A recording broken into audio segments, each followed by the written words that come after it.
அந்த நளினிமாவை ஒரு பேஸாக வச்சுக்கிறாங்க. நளினிமாக்கு இதெல்லாம் தெரியவே தெரியாது. இந்த மாதிரி பதிவு நம்ம கிளம்பி போனதுக்கப்புறம் நம்ம பேரில் அதிசயம் நடந்ததுன்னு அவங்க போடுவாங்கன்னு அவங்க நினச்சி கூட பார்த்துருக்க மாட்டாங்க. அப்பேற்பட்ட நளினிமாவை வச்சு அந்த நளினிமாங்கிற ஒரு சூழலில் எல்லாருமே வளர ஆரம்பிக்கிறாங்க ஃப்ரெண்ட்ஸ். ஆரம்பிச்சுட்டு சின்ன சின்ன விஷயங்களா இப்போது ஒரு ஜுவல்லரி நளினிமா போட்டு சொன்னால் எல்லாரும் அது பார்ப்பாங்க.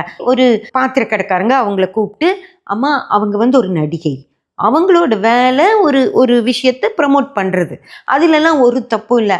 அவங்களுக்கு பணம் கொடுத்து அம்மா எங்களுக்கு இது ப்ரமோட் பண்ணி கொடுங்கன்னா அவங்க செய்ய தான் செய்வாங்க. எல்லா நடிகைகளும் செய்வாங்க. அவங்களோட வேலையே அதுதான். பணம் கொடுத்தா அவங்க அழகாக நடிச்சு கொடுப்பாங்க. அதே மாதிரி ஒரு விஷயத்தை ப்ரமோட் பண்ணி கொடுங்கம்மான்னு கேட்டால் அவங்க ப்ரமோட் பண்ணி கொடுப்பாங்க. ஓகேங்களா? அப்போ அது ஒரு தொழில். அவங்க தொழிலை அவங்க மிக சிறப்பாக செய்கிறாங்க. அந்த தொழிலுக்கு அவங்க எந்த துரோகமும் பண்ணுறதில்ல. ஒரு செக் இவ்வளோ வேணும், இந்த அமௌண்ட் கொடுத்தீங்கன்னா நான் நடிக்க வருவேன்பாங்க.